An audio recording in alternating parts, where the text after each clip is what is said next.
நம்ம Mannivakkam prime location நல்லா developed ஏரியாவில் பார்த்தீங்க அப்படின்னா நமக்கு ஒரு 1914 ஸ்கொயர் ஃபீட் சேல்ஸ் வந்துருக்குதுங்க. எதுவும் ஈஸ்ட் ஃபேஸிங்கு ஒரு 24 ஃபீட் ரோடு. ஸோ இது எங்கே இருக்குன்னு பார்த்தீங்க அப்படின்னா நமக்கு பெரிய காலேஜ் வழியிலையும் வரலாம். இது வந்து பார்த்தீங்கன்னா பெரிய காலேஜுக்கு நியர்பை ரோடு அந்த பக்கம் வருது. இன்னொரு ரோடு பார்த்தீங்கன்னா டைட்டன் சிட்டி உள்ளே வரலாம். ஸோ நமக்கு டிவிஹெச் மன்னிவாக்கம் டைட்டன் சிட்டி இல்லையா, அது உள்ளே வந்தோன்னா ஒரு 4th ஸ்ட்ரீட்டில் வந்தோம்னா நமக்கு அந்த ப்ராப்பர்ட்டி வந்துட்டுருங்க. ஈஸ்ட் ஃபேஸிங்கில் கொடுத்துருக்காங்க.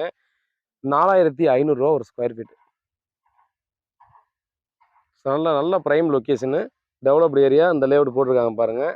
4800 5000 ரூபா சேல்ஸ் போயிட்டுருக்கு. இப்போ கொடி நட்டு சேல்ஸ் போயிட்டுருக்கு. இதுக்குள்ளே தான் காசா கிராண்டும் ஜி ஸ்கொயரும் பார்த்தீங்கன்னா அவருடைய சேல்ஸை 4500 4800 மெயின் ரோடு 1.5 கிலோமீட்டர் உள்ளே போகணும். அவங்களும் சேல்ஸ் போயிட்டுருக்கு. பாருங்கள், முழு வீடியோ பாருங்கள். ப்ராப்பர்ட்டியோட டீட்டெயில் எல்லாத்தையுமே உங்களுக்கு பிடிச்சிருந்தா அடுத்த ப்ராசஸ் பண்ணலாம்.